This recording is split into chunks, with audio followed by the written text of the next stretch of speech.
거듭남과 여러 가지 구원의 서정에 대한 과정들을 나누고 있습니다. 기억하시죠? 우리가 이달에 들어서 무엇을 기억하실 줄 압니다.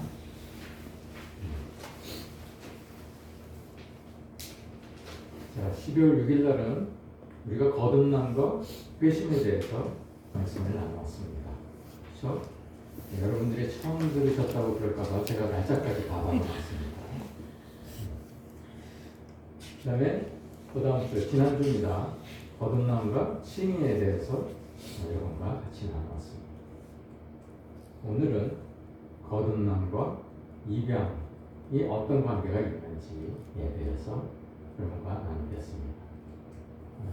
다음 주에는 거듭남과 성화에 대해서 여러분과 같이 나누는 시간을 갖도록 하겠습니다. 우리가 왜 이렇게 거듭남과 구원의 서정에 대해서 구체적으로 알아야 되는가? 우리는 거듭나기만 하면 된다면서 우리가 회개만 하면 거듭남 이후의 모든 일들은 저절로 이루어진다는데 왜 우리가 굳이 이런 것을 알아야 되는가? 우리가 어디로 가는지를 알아야 우리가 준비를 할 수 있고 구원의 확신을 가질 수 있기 때문에 그렇습니다. 우리가 차를 타도요, 수원을 지나면 대전이 나오고 대전이 지나면 대구가 나오고 그 이후에는 부산이 나온다. 이거를 알고 있어야 차를 타고 우리가 마음 놓고 갈 수 있는 거죠. 확인도 해가면서. 그렇죠? 마치 그런 것과 같습니다. 오늘은 거듭남과 입양이 어떤 관계가 있는지에 대해서 여러분과 나누도록 하겠습니다. 입양은 칭의가 이루어진 다음에 이루어집니다. 스테반 찬옥도 입양은 칭의에서 파생되어진다라고 말하고 있습니다. 다시 말하면 거듭남은 우리가 하나님과 동화되고 닮는다는 것을 의미하고, 칭의는 하나님과 화해하는 것이라고 말씀드린 바가 있습니다. 기억하시죠? 여러분들 표정이 환한 걸 보니까 다 기억하고 계시는 것 같아요. 훌륭한 교인들이십니다. 예, 어떻게 이런 걸 다 기억하고 있는지 잘 모르겠습니다. 칭의는 하나님과 화해하는 것을 의미합니다. 그런데 그 칭의를 받은 우리가 곧 이어서 받게 될 것은 양자의 신분이라는 것입니다. 거듭남이 우리에게 자녀로서의 본성, 그러니까 본질적인 특성을 말합니다. 자녀로서의 본성을 가져다 준다면 입양은 자녀라는 특권을 주는 것입니다. 거듭남은 우리에게 아버지의 특성을 새겨놓는 것이고, 입양은 그분이 아버지로서 우리와의 관계가 시작되었음을 알게 하는 것입니다. 무슨 말씀인지 이해가 되시나요? 거듭남으로 우리는 외모뿐 아니라 아버지의 성품과 특성을 담습니다. 입양은 일종의 권세입니다. 우리가 아버지 집에 있을 때에는 식탁에 음식물이 놓여 있으면 그게 내 음식이거니 하고 물어보지 않고 먹습니다. 마음 놓고 먹지 않습니까? 가재도구도 마음대로 씁니다. 만일에 화장실에 가서 아버지 보고, 아버지 제가 이 화장지 좀 써도 돼요? 이렇게 물어보면 그 아버지가 어떻게 생각하시겠습니까? 그날부터 그 아들은 아버지의 기쁨이 되는 게 아니고 아버지의 근심이 될 것입니다. 심지어 당장이 용돈까지 달라고 합니다. 지가 버는 것도 없는데 용돈을 당당히 달라고 때까지 써가면서 달라고 그럽니다. 왜 그럴까요? 자녀이기 때문에 그렇습니다. 자녀로서 권세를 부리는 것입니다. 얼마 전에 제 아내 이제 생일을 맞았는데, 아시다시피 이제 저희 집은 생일날 생일을 맞은 사람이 이제 생일 톡을 쏩니다. 그러면 이제 가까운 집에 가서 이제 먹고 난 다음에, 음식점에서 먹고 난 다음에 가까운 집에 가서 생일 케이크 썰고 차도 마시면서 이제 선물도 주고 이렇게 하는 시간을 갖습니다. 이제 제 아는 생일 때 음식점에서 음식을 먹고 집으로 와서 생일 케이크를 이제 자르려고 그러는데 식탁에 과일이 이제 귤이 놓여져 있었습니다. 제 며느리가 이 귤 좀 먹어도 돼요? 그러더라고요. 제가 갑자기 서운한 생각이 확 들었습니다. 그래서 제가 좀 뭐라고 그랬어요. 아니 너는 내 딸인데 뭐 그런 걸 물어보고 먹느냐. 그냥 마음대로 먹으면 되지. 다음부터는 그런 거 물어보지 마. 이렇게 얘기를 했습니다. 누가 집에 침입하면 내쫓기도 합니다. 그래서 지 집도 아닌데 지가 돈 주고 산 집도 아닌데 지 집처럼 행세를 합니다. 이와 같이 거듭남은 하나님과 관계를 원리적으로 설명한 것이라면 입양은 하나님과의 관계를 실제로 갖는 것을 의미합니다. 나만 그렇게 생각하는 것이 아니고 하나님도 그렇게 생각해 주신다는 것입니다. 그러나 하나님은 아무에게나 권리나 권세를 주시지 않습니다. 마치 아무에게나 음성을 들려주지 않은 것처럼 말입니다. 제가 길을 가다가 어떤 아이가 저보고 아버지 그러면서 졸졸 쫓아온다면 제가 그 아이를 보고 어떻게 생각하겠습니까? 너 어디서 있다가 인제에 나타났느냐? 가자, 우리 집에 가자. 이렇게 하겠습니까? 아니면 제가 그 아이를 파출소로 데리고 가겠습니까? 아버지와 관계를 맺는다는 것은 이런 것입니다. 일단 아버지와 자녀의 관계를 우리가 맺게 되면 아버지는 우리를 부양할 책임이 있으십니다. 잠잘 곳도 마련해 줘야 되고 입을 것도 마련해 줘야 됩니다. 그것도 당연히 책임져 주셔야 됩니다. 그렇죠? 어느 부모가 이것을 주는데 망설이는 부모가 어디 있겠습니까? 일용할 양식도 주셔야 됩니다. 그래서 주님은 우리에게 기도를 가르치시는데 주기도문이죠. 그래서 이렇게 기도를 하라고 그랬습니다. 오늘날 우리에게 일용할 양식을 주옵시고. 이 말이 무슨 말입니까? 오늘 우리가 필요한 양식을 달라는 얘기입니다. 밥을 달라는 얘기입니다. 우리는 그저 아버지라고 부르기만 하면 되는 겁니다. 그죠? 그게 무슨 말입니까? 주기도문에 다 나와 있습니다. 하늘에 계신 우리 아버지여 이름이 거룩히 여김을 받으시오며. 이 말이 무슨 말입니까? 다른 아버지가 아니고 하늘에 계신 우리 아버지 이렇게 부르라는 얘기입니다. 아버지라고 부르면은 그다음에는 우리가 양식을 달라고 그렇게 요구를 할 수 있다는 것입니다. 이것이 주기도문의 요지입니다. 물론 하나님께 우리가 구할 양식은 생명의 양식이죠. 날마다 주셔야 하고 우리는 날마다 먹어야 되는 겁니다. 우리가 때가 되면 밥을 먹듯이 우리가 때가 되면 하늘의 양식도 같이 먹어야 되는 것이죠. 오늘날 우리에게 오늘 우리가 필요한 양식을 달라는 얘기입니다. 주님은 우리가 사람이 떡으로만 살 것이 아니요 하나님의 입으로부터 나오는 말씀으로 사는 것이라고 말씀을 하셨습니다. 그래서 우리가 육의 양식을 먹는 것과 같이 생명의 양식도 매일 먹어야 된다는 것을 알려주십니다. 육신의 아버지는 우리에게 육의 양식을 주시지만 영의 아버지는 우리에게 영의 양식, 즉 생명을 주십니다. 우리가 하나님의 자녀가 되는 순간 우리의 하나님은 우리가 진정 돌아가야 할 아버지가 되십니다. 육의 아버지는요, 우리가 성장하면 언젠가는 떠나야 하는 아버지입니다. 그렇지 않습니까? 다시 돌아가서는 안 됩니다. 그런데 영의 아버지는요, 우리가 영원히 그 품에 있어야 될 아버지이십니다. 얼마 전에 실화를 바탕으로 한 라이언이라는 영화를 보게 되었습니다. 이 실제 있었던 일인 것 같아요. 인도에 한 의가 좋은 형제가 있었습니다. 제가 보기에는 그 큰아이가 한 중학생 정도 되는 나이였고 작은 아이는 아직 학교에 들어가지 않은 대여섯 살 되는 아이였던 것 같습니다. 호르몬이 밑에서 그 형제와 막내 딸 여동생하고 같이 살고 있었는데 이 형이요 동생을 얼마나 사랑하는지 그렇게 아낄 수가 없어요.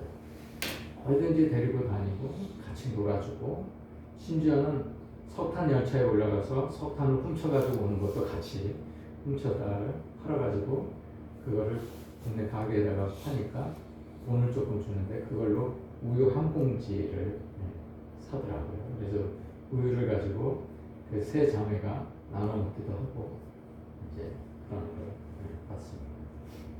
어느 날 형이 아마 막노동을 나가게 되었나 봐요. 그래서 아침에 일찍 내일 아침에 일찍 돈을 벌러 나가야 돼. 아침에 일찍 나가야 되니까 여기 있어. 그러니까 동생이 자기도 따라가서 돈을 벌겠다고 막 우깁니다. 자기 힘이 이렇게 세다고 막 자전거를 바들바들 떨면서 들면서 자기 이렇게 힘이 센데 자기도 돈을 벌 수 있다고 막 우깁니다. 형이 일찍 나간다는 소리를 듣고 밤잠을 설쳐가면서 형을 기다리다가 형이 나가는 소리가 들리니까 됐다 쫓아 나갑니다. 잠을 제대로 자지 못했죠. 할 수 없이 형이 데리고 가기는 합니다만 누가 그 아이를 쓰겠습니까? 그 아이 데려갔다가는 자기까지 쫓겨날 것이 분명하니까 아이를 어디에다가 맡겨놓을 데도 없고 그리고 아이는 또 가는 도중에 잠이 와서 잠 투정을 합니다. 기차역이 있는데 기차역에 벤치가 있지 않습니까? 그 아이를 거기다가 눕혀놓고 너 형이 올 때까지 아무데도 가면 안 돼. 너 꼭 여기서 있어야 돼. 이러고 당부를 하고 형이 떠납니다. 그 아이는 두른둥만둥 하면서 잠에 쏟아져가지고 잠을 자게 됩니다. 아이가 큰 아이가 갔다가 다시 돌아보니까 아이가 없어졌습니다. 그 아이는 자기가 잠에서 깨어나 보니까 형이 없는 거예요. 형을 찾으러 돌아다닙니다. 막 그 플랫폼을 헤매다가 형과 같이 옛날에 서 있는 열차에 올라가가지고 그 열차 의자 밑에 떨어진 동전 같은 거를 줍는 기억이 나서 그 서 있는 열차 위에 올라가게 됩니다. 동전을 찾다가 그 의자에 앉아서 잠을 자게 됩니다. 그런데 그 열차가 잠을 자는 사이에 떠납니다. 아이가 깜짝 놀라가지고 뛰어나와서 그 문을 열려고 그러는데 문이 열리겠습니까? 문이 열리지 않죠. 그러니까 그 아이가 막 소리도 치고 애원도 해보지만 소리가 들릴 리가 있겠습니까? 그 열차는 그냥 속절없이 그냥 떠나고 맙니다. 열차가 그 다음 역에 도착을 했는데 나중에 알고 보니까 자기가 떠난 곳에서 1600km 떨어진 곳이에요. 인도가 그렇게 큰 줄 그때 알았습니다. 한정거장이 1600km래요. 1600km면요. 저 우리나라 아우지에서 제주도 밑에 마라도까지 아마 거리보다 더 긴 것 같습니다. 참 대단한 나라예요. 말도 안 통합니다. 그 지역에 자기가 고장에서 쓰던 말하고 그 지역에서 쓰던 말하고 다른 거예요. 말을 못 알아듣어요. 거기 내려가지고 거기서 형을 찾으니 형이 있을 리가 있겠습니까? 형은 그날 밤 없어진 동생을 찾아다니면서 플랫폼을 헤매다가 기차에 치여 죽습니다. 동생은 그 낯선 곳에서 구걸도 하고 쓰레기통을 뒤지면서 주워 먹으면서 고생하다가 어떻게 운 좋게 호주에 있는 어느 부부의 양자로 입양을 가게 됩니다. 그런데 성장하면 할수록 과거의 어린 기억 때문에 괴로워합니다. 아직도 자기를 찾고 있을 엄마를 걱정하게 됩니다. 그래서 직장도 그만두고 3년을 자기가 자란 곳을 찾기 위해서 구글 지도를 찾아가면서 3년을 애를 쓰다가 천신만고 끝에 어머니와 여동생을 찾게 됩니다. 그런데 그것으로 끝입니다. 그리고는 다시 호주에 있는 부모에게로 돌아갑니다. 일단 떠나면 다시 돌아가서는 안 되는 것입니다. 우리나라도 입양을 많이 보내죠. 입양 간 아이들이 엄마를 찾아서 부모를 찾아서 한국에 옵니다. 여기서 삽니까? 아닙니다. 다시 돌아갑니다. 그 생모도 인정하고 돌려보냅니다. 저희 사촌형 중에 하나가 저희 아버님이 이제 구남매이셨는데 그 다섯째 큰아버지가 아들 둘을 낳았어요. 그러니까 셋째 큰아버지가 아들이 없으니까 그 둘째 아들을 셋째 큰 집으로 보냈습니다. 옛날에는 그런 일이 종종 있지 않았습니까? 양자로 보내죠. 그런데 그 사촌형이 나중에 사춘기 때 그걸 알게 되었어요. 그리고 부모가 자기를 보냈다고 얼마나 그 부모를 힘들게 했는지 알지 못합니다. 그 셋째 큰어머니가 종로 5가에 살고 계셨는데 그 형 때문에 얼마나 마음고생이 심했는지 알지 못합니다. 돌아가서는 안 되는 길을 갔으면 돌아가면 안 됩니다. 우리도 이제 육의 아버지를 떠나서 영의 아버지에게로 가야 합니다. 다시 돌아가면 안 됩니다. 이제는 우리가 하나님을 아버지라고 부르면서 살아야 하기 때문입니다. 갈라디아서 4장 4절 말씀. 때가 참에 하나님이 그 아들을 보내서 여자에게서 나게 하시고 율법 아래에 나게 하신 것은 율법 아래에 있는 자들을 속량하시고 우리로 아들의 명분을 얻게 하려 하십니다. 너희가 아들임으로 하나님이 그 아들의 영을 우리 마음 가운데 보내사 아빠 아버지라 부르게 하셨느니라. 앞으로 우리도 거듭나게 될 것입니다. 거듭나서 우리가 하나님의 자녀로 입양이 된다면 그분은 우리를 그분의 아들과 닮게 하실 것입니다. 너희가 아들이기 때문에 그렇습니다. 하나님은 당신의 아들, 즉 그리스도를 시켜서 그의 영을 보내심으로 우리를 은연중에 그리스도와 닮아가는 것을 알게 하실 것입니다. 그리고 우리로 하여금 아빠 아버지라고 부르게 하신다는 것입니다. 우리는 그저 회개만 하면 된다고 그랬습니다. 그러면 그 위에 일어나는 모든 일들이 저절로 이루어진다고 그랬습니다. 회개 후에 거듭남도, 거듭남 이후에 칭의도, 칭의 후에 입양도 우리가 아무것도 할 수 있는 일은 없습니다. 그리스도와 형제가 된다는 것은 거듭남의 그 근거가 있기 때문에 그렇습니다. 그렇게 되면 우리는 그리스도와 같은 본성을 가지게 되는 것이죠. 히브리서 2장은 이렇게 말씀하고 있습니다. 거룩하게 하시는 이와 거룩하게 함을 입은 자들이 다 한 근원에서 난지라. 그러므로 형제라 부르시기를 부끄러워하지 아니하시고. 이게 지금 우리가 있는 개역개정판인데요. 그 전에 개역성경은 더 이해하기 쉽게 나와 있습니다. 괜히 바꾼 것 같아요. 거룩하게 하시는 자와 거룩하게 함을 입은 자들이 다 하나에게서 난지라. 그러므로 형제라 부르시기를 부끄러워 아니하시고. 스데반 전후군요, 이 본성을 그리스도가 처음부터 가지고 계셨던 그 신적 본성이 아니라 성령의 기름 부으심으로 가지게 되신 성품으로서의 본성이라고 합니다. 그래서 그분은 지금 하늘 영광 가운데 계시지만 거기에 계셔도 우리와 한 본성이 되셔서 거듭난 우리를 형제라고 부르시는 것을, 부름을 받는 것을 부끄러워하지 않는다는 것입니다. 다시 말하면 우리가 신의 성품을 가지지만 우리가 하나님의 자녀가 되기 때문에 그리스도와 같은 한 형제가 된다는 것입니다.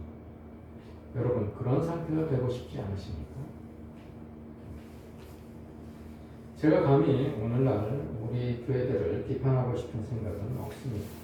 그러나 대부분의 교회들이 이러한 관계를 지식으로만 알고 있거나 아니면 이러한 내용을 모르고 그저 하나님은 우리 복이 되셔야 되고, 그리고 알라딘의 요술램프에서 나오는 큰 거인 지니처럼 언제든지 우리가 필요하면 하면 달려나와 주셔서 우리의 필요를 채워주셔야만 그것이 하나님의 은혜고 우리 신앙의 증거라고 말하는 사람들이 대부분이라는 사실이 마음을 참으로 안타깝게 합니다.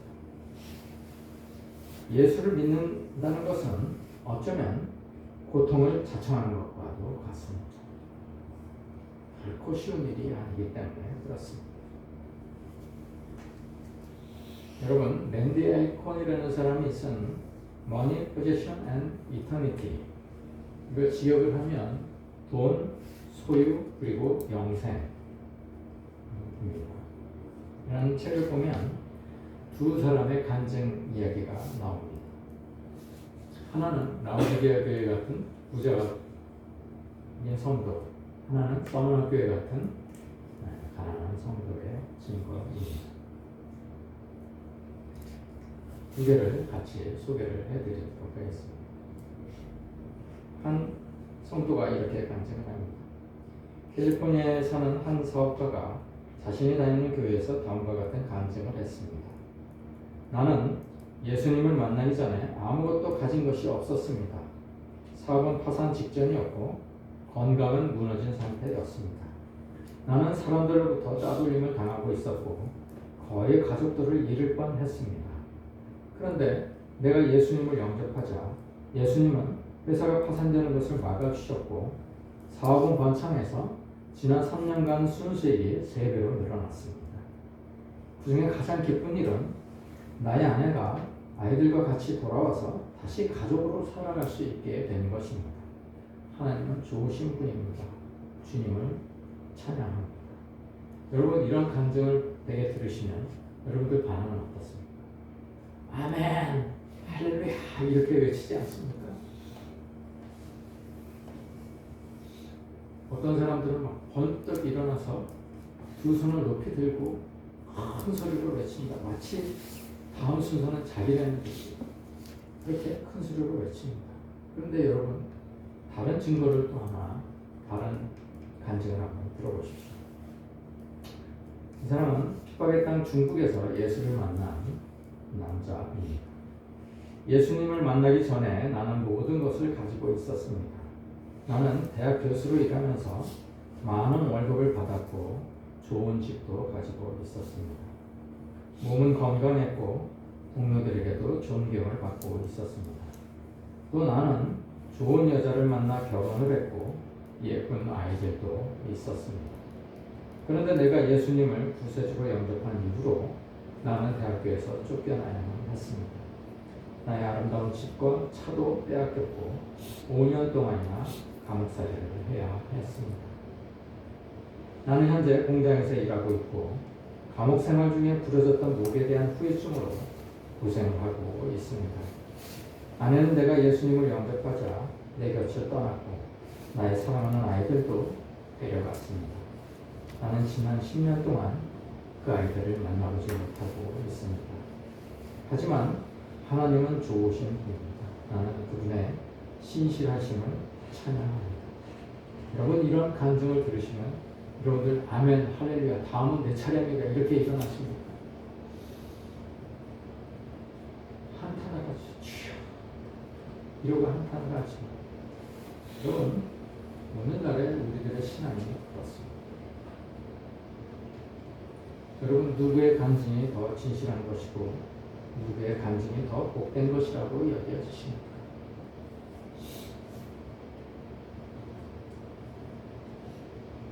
우리가 수요일날 예배 때 나눈 바가 있습니다. 계시록 2장 9절에 이런 말씀이 나옵니다.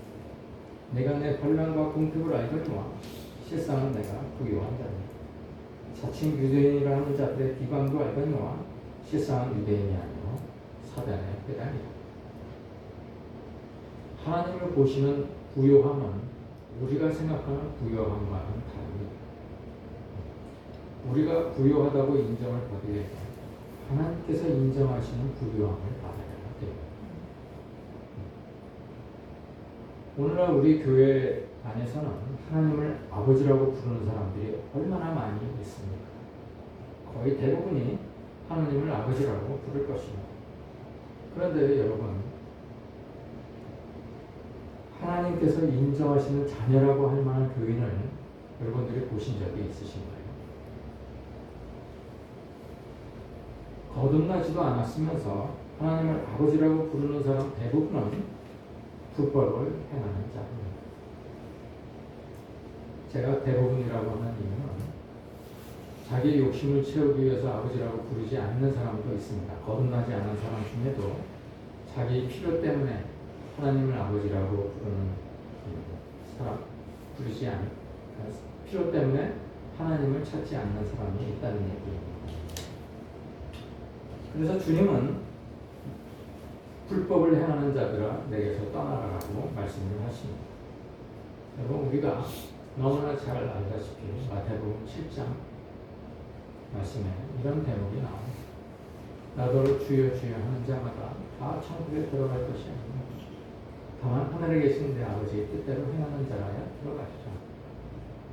그날에 많은 사람들이 나더러 이를 때 주여 내가 주의 이름으로 선지자 노릇하며 주의 이름으로 귀신을 쫓아내며 주의 이름으로 많은 권능을 행하지 아니하였나이까 하리니 그때 내가 그들에게 밝히 말하되 내가 너희를 도무지 알지 못하니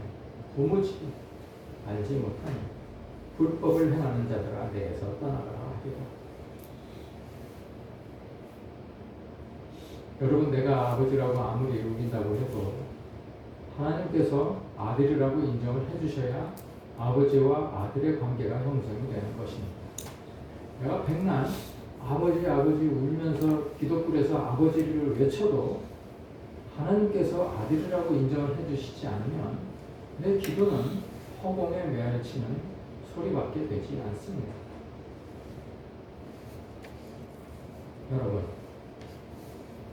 여러분은 지금 누구의 자녀이십니까? 기도하시겠습니다. 하나님,